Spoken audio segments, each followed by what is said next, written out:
ربانی دی scholar YouTube channel علمی، ادبی، دینی، ملی، سماجی، ثقافتی، تہذیبی، فلاحی، طبی، فنی، معاشی، تجارتی، معاشرتی، انتظامی، انقلابی، تحریکی، تحقیقی، تکنیکی، تفتیشی، تعمیری، تعلیمی و معلوماتی یوٹیوب چینل ضرور سبسکرائب کریں، لائک کریں، شیئر کریں اور بیل آئیکن پریس کریں۔ ربانی دی اسکالر یوٹیوب چینل۔ اچھے تبصرے ہوئے عبدالمجید ماسٹر صاحب کی تخلیق پر۔ آئیے دوسری تخلیق اس نشست کی پیش کرنے کے لیے میں ڈاکٹر اقبال برقی صاحب کو آواز دیتا ہوں کہ تشریف لائیں اور اپنی تخلیق پیش کریں۔ سب سے پہلے میں معذرت چاہتا ہوں، میں جو تعزیتی کلمات پیش کر رہا تھا اس فہرست میں مشتاق سر کا نام میں بھول گیا، جو ابھی مشتاق سر جو جے ٹی میں ڈی ایڈ کالج میں لیکچرار تھے، وہ بھی ابھی گزشتہ دنوں ہم سے رخصت میں اپنی فہرست میں ان کو بھی شامل کرتا ہوں اور اللہ تعالیٰ سے ان کی مغفرت اور ان کے درجات کی بلندی کے لیے دعا کرتا ہوں۔ میری کہانی کا عنوان ہے نصیحت۔ ایک مختصر سی کہانی ہے،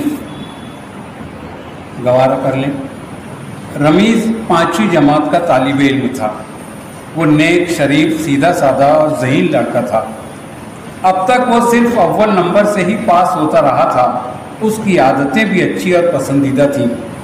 دوسرے لڑکوں کی طرح اسے بہت زیادہ کھیلنے یا اپنے ہمجولیوں کے ساتھ بلا مقصد ادھر ادھر گھومنے پھرنے یا ان کے ساتھ رہ کر وقت گزاری کا شوق نہیں تھا۔ اس کے گھر سے کچھ فاصلے پر ایک پرائمری اسکول تھا۔ اسکول میں باسکٹ بال کا کورٹ بھی تھا جس پر اسکول اور آس پاس کے بچے کھیلا کرتے تھے۔ رمیز بھی شام کو کچھ وقت کے لیے گھر کے باہر جاتا اور کچھ دیر تک باسکٹ بال کھیل لیا کرتا۔ مغرب کی اذان ہوتے ہی کھیل بند ہو جاتا اور وہ گھر واپس آ جاتا۔ اس کا زیادہ تر وقت اپنے گھر پر گزرتا تھا۔ وہ گھر پر رہتا تو یا تو کوئی کہانی کی کتاب پڑھتا یا بچوں کا رسالہ امنگ پڑھتا رہتا یا پھر کسی بنا بگاڑ میں لگا رہتا۔ وہ اکثر کاغذ یا دفتی یا لکڑی کے چھوٹے موٹے کھلونے بناتا، ان سے کھیلتا اور جب جی بھر جاتا تو انہیں کھلونوں کی ٹوکری میں ڈال دیتا۔ رمیز کی ایک عادت تھی، اس کی امی جب بھی باورچی خانے میں پکانے جاتی وہ اپنی کوئی کتاب لے کر اس کے قریب بیٹھ جاتا۔ اس کی امی کھانا پکانے میں لگی رہتی اور وہ اپنی پڑھائی میں۔ جب کبھی اسے کوئی بات سمجھ میں نہیں آتی یا کوئی مشکل لفظ آ جاتا تو وہ پڑھتے پڑھتے اپنی امی سے پوچھ لیتا اور پھر پڑھائی میں لگ جاتا۔ ایک دن وہ اپنی پڑھائی میں مصروف تھا۔ اس کی امی کھانا پکا چکی تھی۔ باورچی خانے میں اس کا کام تقریباً ختم ہو چکا تھا۔ وہ وہاں سے نکل کر دوسرے کمرے میں چلی گئی تھی، لیکن رمیز وہیں بیٹھا پڑھتا رہا۔ وہ ایک دلچسپ کہانی پڑھ رہا تھا، اس لیے اس میں ایسا کھویا کہ اسے وقت کا خیال ہی نہ رہا۔ بالآخر کافی دیر بعد کہانی ختم ہوئی۔ کہانی پڑھ کر اسے بہت اچھا لگا۔ کافی دیر تک اس کے اوپر کہانی کا اثر باقی رہا۔ رمیز کہانی ختم کر کے باورچی خانے کی دیوار سے ٹیک لگائے زمین پر بیٹھا رہا، پھر اپنے پاؤں پسار دیے اور دھیرے سے وہیں لیٹ گیا۔ ابھی کچھ ہی دیر گزری تھی کہ باہر سے فیری والے کی آواز آئی، جامن لے لو جامن، رسیلے میٹھے جامن۔ گلی میں کوئی آواز لگا کر کالے میٹھے رسیلے جامن بیچ رہا تھا۔ فیری والے کی آواز رمیز کے کان میں پڑی۔ یکا یک کہانی کا جو سرور اس کے دل و دماغ پر چھایا تھا محو ہو گیا۔ اس کا ذہن ان جامنوں میں جا الجھا۔ اس کے منہ میں رہ رہ کر پانی آ رہا تھا۔ جامن اسے بہت پسند تھے۔ کالے کالے رسیلے جامنوں پر وہ جان دیتا تھا۔ جامنوں کے موسم کا اسے ہمیشہ انتظار رہتا تھا۔ جب بھی اسے جامنوں کی یاد آتی وہ اپنی امی یا اپنے ابو سے ضرور پوچھتا کہ بازار میں اور گلی میں جامن والے کب آئیں گے، اور آج اچانک جامن والے کی آواز جو کان میں پڑی تو وہ بے چین ہو گیا۔ اس نے چاہا کہ دوڑ کر اپنی امی سے پیسے مانگ لے، لیکن پھر اسے یاد آیا کہ اسے جو جیب خرچ ملتا تھا وہ تو اسے مل چکا تھا اور وہ اسے خرچ بھی کر چکا تھا۔ یہ خیال آتے ہی اس نے اپنی امی کے پاس جانے کا ارادہ ترک کر دیا۔ پھر وہ اپنے آپ کو بہلانے میں لگ گیا۔ اس نے سوچا جلدی کیا ہے، اب جامن आने लगे हैं तो और आएंगे। कल मैं ज़रूर जामुन ले लूँगा। लेकिन पानी था कि उसके मुंह में रह रह कर चला आ रहा था। एक तरफ वो अपने आप को समझा रहा था, दूसरी तरफ जैसे कोई अंदर ही अंदर उसे कह रहा था कि आज जैसा मीठा रसीला जामुन आया है कल वैसा थोड़ी आएगा। तो इसी कश्मकश में उसकी नज़र उन खुर्दा पैसों पर जा पड़ी जो उसके अब्बू दफ्तर जाते वक्त उसकी अम्मी को दे दिया करते थे, और उसकी अम्मी लापरवाही से उन पैसों को बावर्ची खाने में बने छोटे ताक में यूं ही रख देती थी। उसने सोचा कि उठकर उसमें से पैसे ले ले, मगर इस ख्याल के साथ ही वो लरज़ उठा। उसने सोचा ये तो चोरी है, मगर फिर जैसे किसी ने कहा ले ले, तेरे ही लिए तो हैं, अम्मी भी तो इसमें से ही तुझे देती है। मगर उसकी हिम्मत नहीं हो रही थी। एक बार फिर जामुन वाले की आवाज़ आई, ले लो काले काले जामुन ले लो, मीठे रसीले जामुन ले लो, फिर ना मिलेंगे ऐसे जामुन। रमीज तड़प उठा। उसने कनखियों से इधर उधर देखा, कोई नजर न आया। वो आहिस्ता से उठा, हिम्मत करके हाथ बढ़ाया और ताक में से पैसा उठा लिया। जैसे ही पैसा लेकर पलटा, उसकी नज़र उसकी अम्मी पर पड़ी। वो उसे हैरत से देख रही थी। रमीज सर से पांव तक कांप गया। पैसा उसके हाथ से छूटकर जमीन पर गिर पड़ा। हलक सूख कर कांटा हो गया। उसके मुंह से आवाज़ तक न निकल सकी। रमीज की अम्मी उसे कुछ देर यूं ही देखती रही। फिर वो आहिस्ता से आगे बढ़ी और उसके बिल्कुल करीब बैठ गई। उसने दोनों हाथों से रमीज का चेहरा पकड़ लिया और उसकी आंखों में देखती हुई बोली, बेटा मुझसे पूछे बगैर ये पैसे तुमने क्यों लिए? ये तो चोरी है।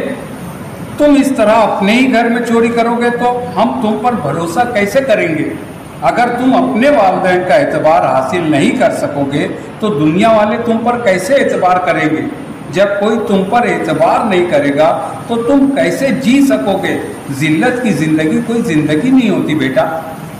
उसकी अम्मी ने ये बातें ऐसी नरमी, मोहब्बत और खुलूस से कही थी कि एक एक लफ्ज़ कानों से होता हुआ सीधा रमीज के दिल में उतरता चला गया। वो कुछ देर तो अपनी अम्मी को देखता रहा, फिर अचानक रो पड़ा और फूट फूट कर रोता रहा। उसकी अम्मी उसे सीने से चिमटाए रही। जब रमीज चुप हुआ तो उसकी आंखों में एक नाकाबिले शिकस्त अज़्म था, एक कभी ना ख़त्म होने वाली चमक थी।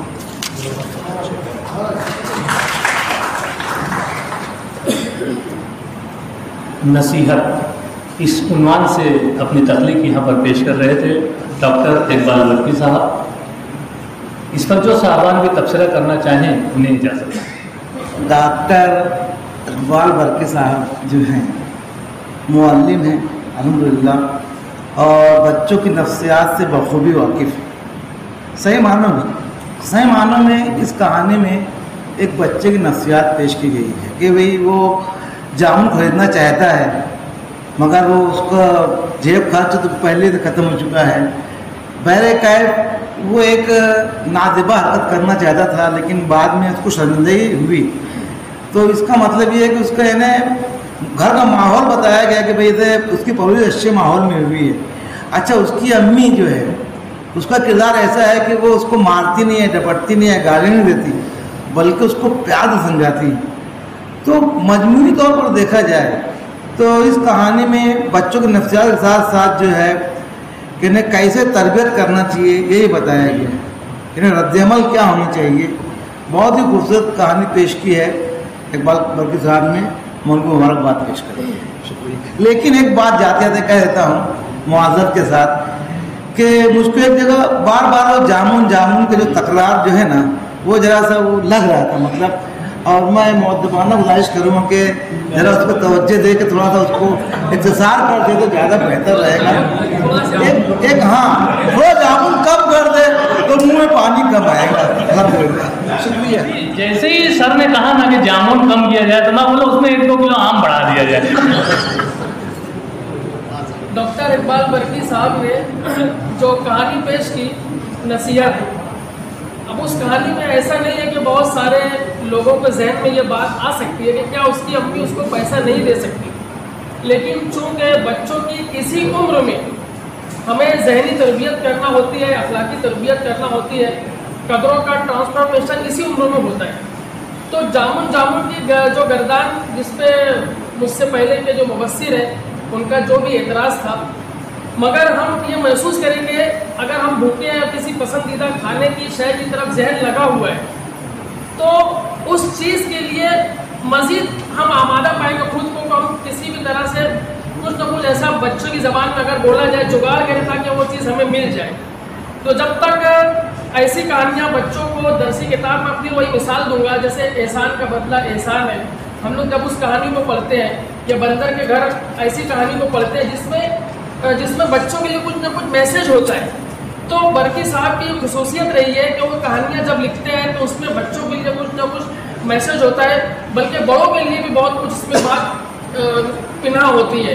इस कहानी में जज्बात निगारी का बहुत ज़बरदस्त ख्याल रखा गया, इख्तिसार लफ्ज़ी की खूबसूरती के साथ 90 तुल्य जुमले में अपनी बात को आगे बढ़ाई गई और बच्चों को एक बेहतरीन कहानी से रोशनास कराया गया। मैं एक कामयाब कहानी के लिए डॉक्टर इकबाल बर्की साहब को दिली मुबारकबाद पेश करता हूँ।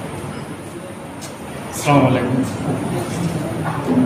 ये इकबाल बर्की साहब ने जो नसीहत पेश की कहानी बड़ी अच्छी है, नसीहत आमोज है। मैं सिर्फ इसलिए यहाँ खड़ा हूँ कि क्लाइमेक्स में जाके बच्चे को उसकी माँ जब उसको नसीहत करती है, बच्चा समझ भी जाता है, शर्मिंदा भी हो जाता है। क्या ही अच्छा होता अगर उसकी माँ उसको जामुन मंगवा कर खिला देती आखिर में, तो बच्चे को रसीले मीठे और काले काले जामुन का मजा आया।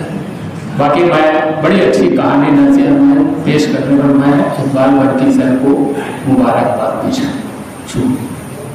तबसरा तो जो चाहिए था वो हो चुका है, लेकिन चूँकि ये बच्चों के अदब पर एक तख्लीक है और बच्चों के अदब पर जो तख्लीक आती है मैं उसकी पजीराई ज़रूर करता हूँ। मैं बर्की सर को इस कहानी पर मुबारकबाद करता हूँ। डॉक्टर इकबाल बर्की सर की कहानी पर यहाँ पर अच्छे खासे तबसरे पेश किए गए।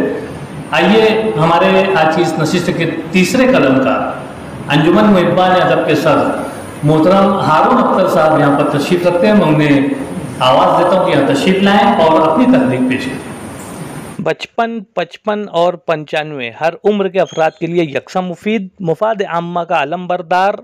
ज़रूर सब्सक्राइब करें, लाइक करें, शेयर करें और बेल आइकॉन प्रेस करें। Rabbani the scholar YouTube channel.